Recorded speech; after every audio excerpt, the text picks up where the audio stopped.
اب اس میں جو حدیث میں ذکر کیا وہ یہی ہمیں سمجھایا جا رہا ہے کہ اگر تم کمانے پہ قدرت رکھتے ہو تو پیشے کے کمتر ہونے کو مت دیکھو، رزق حلال پہ توجہ کرو، اور اس بات پر کہ کم از کم تمہاری خودداری کو ٹھیس تو نہیں لگے گی۔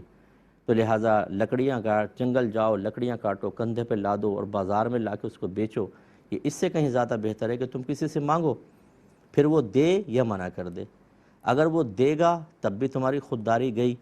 اور ساری زندگی کا احسان اس کے ساتھ آپ نگاہ نہیں ملا سکتے، وہ طعنہ زنی کرے گا، وہ اپنے کچھ مفادات آپ سے نکلوائے گا بعض اوقات کہ اب میرا یہ کام کر دو، اور ہو سکتا ہے وہ غلط کام ہو لیکن اس احسان تلے دب کر آپ کو اس کا وہ غلط کام بھی کرنا پڑے گا،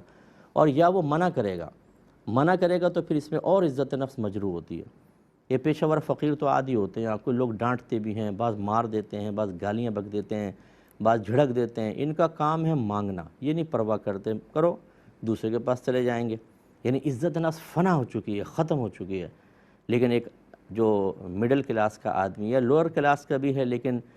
عادی مانگنے والا نہیں ہے، وہ اگر کسی سے مانگے اور سامنے والا منع کر دے تو آدھا تو ویسے آدمی فنا ہو جاتا ہے، یعنی اتنی اس کو گلٹ فیل ہوگی کہ یار یہ کیا ہو گیا، میں نے مانگا بھی اور اس نے نہیں دیا۔ تو پھر وہ جو یہ احساس ہے یہ انسان کو تکلیف دیتا رہتا ہے، اور اس کے بہت سارے کام ڈسٹرب ہو جاتے ہیں، اور وہ نارمل کیفیت میں کافی عرصے میں آتا ہے۔ اس لیے ہمارے نبی کریم چاہتے ہیں کہ کام کریں۔ اسی پر ہم نے سمجھایا تھا، ایک تو یہ کہ کوئی کام چھوٹا نہیں ہوتا۔ جو ہمارے نوکری پیشہ افراد ہوتے ہیں جن کو لوگ کہتے ہیں کتنے کی جاب کر رہے ہو، اتنے کی، یہ کوئی جاب ہے؟ بھائی اس کے حلال تو ہے، بھیک تو نہیں مانگ رہے، موبائل سنیچنگ تو نہیں کر رہے، کسی کی جیب کاٹ کے تو نہیں بھاگ رہے، یہ آپ کیسے کہہ رہے ہیں کہ اتنی سے حلال ہے؟ نہیں کریں طعنہ زنی۔ جو ٹھیلے لگا کے کھڑے ہوئے ہیں ان کی کتنی اللہ تعالیٰ کی بارگاہ میں وقعت ہے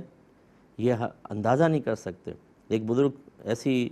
بیچ رہے تھے روڈ کے اوپر کوئی چیز، کسی نے کہا آپ یہ حقیر پیشہ کیوں کر رہے ہیں، آپ کے اتنے مریدین ہیں وہ آپ کو دے دیں گے۔ آپ نے فرمایا کہ میں نے یہ حدیث سنی ہے کہ جو رزق حلال کمانے کے لیے کسی مقام ذلت پہ کھڑا ہو، اللہ تبارک و تعالیٰ اس کے لیے جنت کو واجب کر دیتا ہے۔ تو انہوں نے کہا کہ میں کیوں نہ کھڑا ہوں، میں رزق حلال کما رہا ہوں، اور وہ پرواہ نہیں کی انہوں نے۔ حضرت حماد رضی اللہ تعالیٰ عنہ جو امام اعظم رضی اللہ تعالیٰ عنہ کے استاد ہیں، یہ بازار میں دوپٹے بیچا کرتے تھے، تو ان ہمارے اکابرین نے شرم محسوس نہیں کی۔